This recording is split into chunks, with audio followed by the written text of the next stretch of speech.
Gomez and company welcome former SU quarterback Eric Dungey thanks to Liverpool Pool and Spa on the flagship station of SU football, TK99 and TK105. Live from Oregon this morning. Eric, how are you today?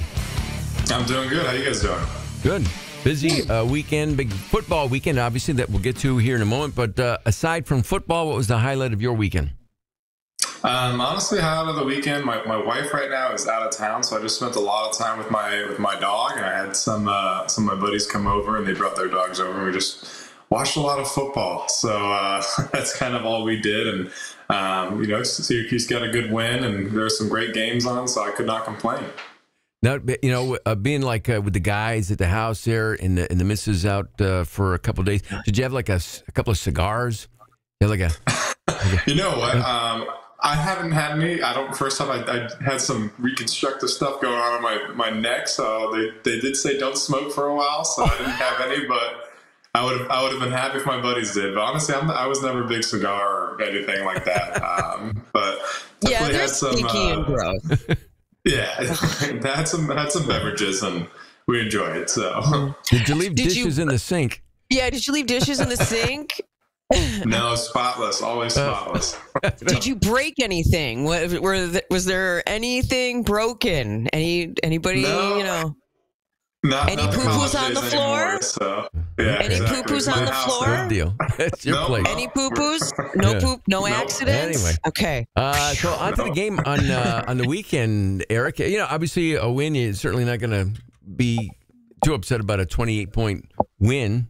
But having said that, it never really, like at one point it was 21-7, then it was 21-14, and another great game for Kyle. But the fact that he was in the game long enough to have 50 attempts is, you would think in a perfect world against an opponent like Holy Cross, it would have been 35-0 at the half, and then a lot of second and third string guys, backup guys, getting a chance to play.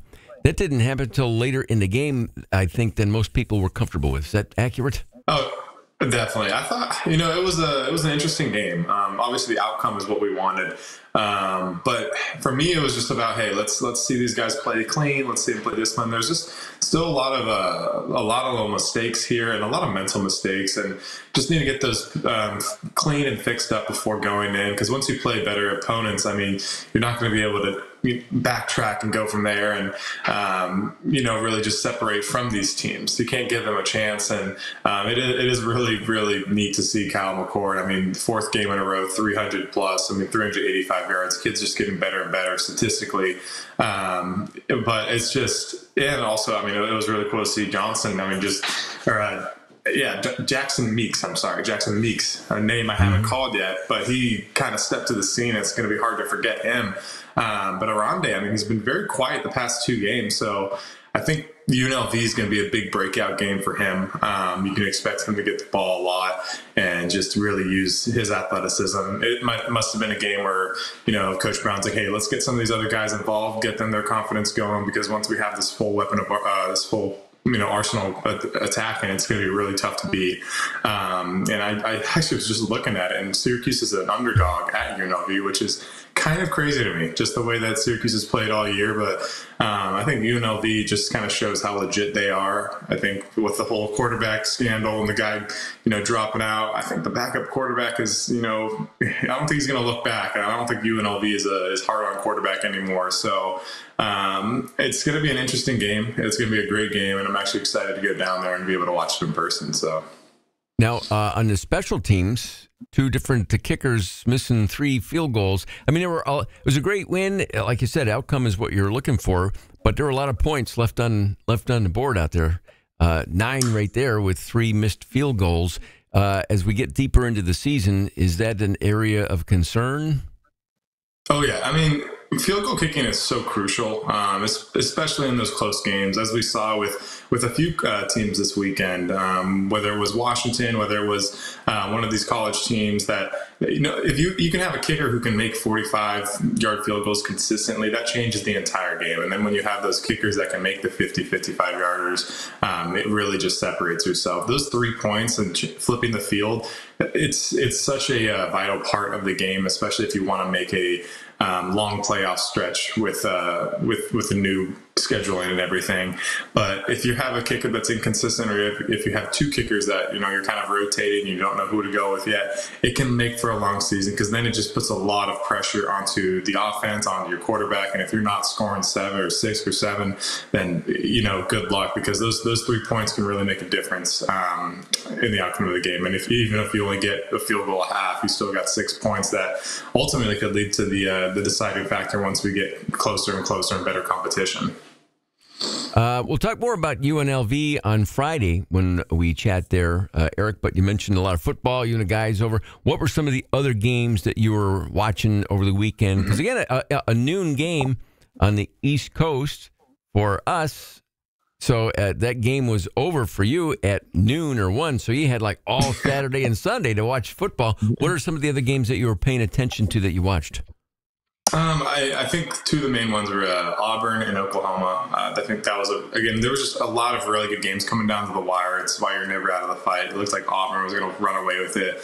Oklahoma had, a huge fourth quarter and really just came back. It really wasn't an upset against Auburn, but I guess they upset them in the fourth quarter. And then the Alabama and Georgia game. I feel like everybody was watching that one, and it kind of started off like, wow, this is not too good of a game. And then it turned out to be an absolute incredible game. So those were kind of the 2 main games. And then, yesterday, just kind of watching some of the NFL football there. College football. That changed the rankings, as you would expect. But you're right, that Alabama-Georgia game down to the end was fantastic college football game to watch. New top 5. Alabama passes Texas, who won big. But it's Alabama, Texas, Ohio State, Tennessee, Georgia dropping to number 5 in the new top 10 poll that came out after the weekend of college football. So still plenty of football left. But are you surprised that that's now the order of the top 5?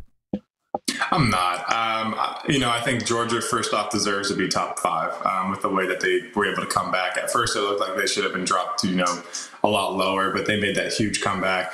Tennessee is obviously a very, very solid team.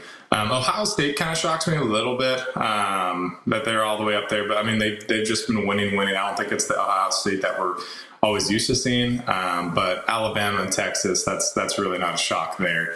I'm excited for Texas to start playing. I would love to see Texas and Alabama go head-to-head. I think Alabama would kind of rule that competition there.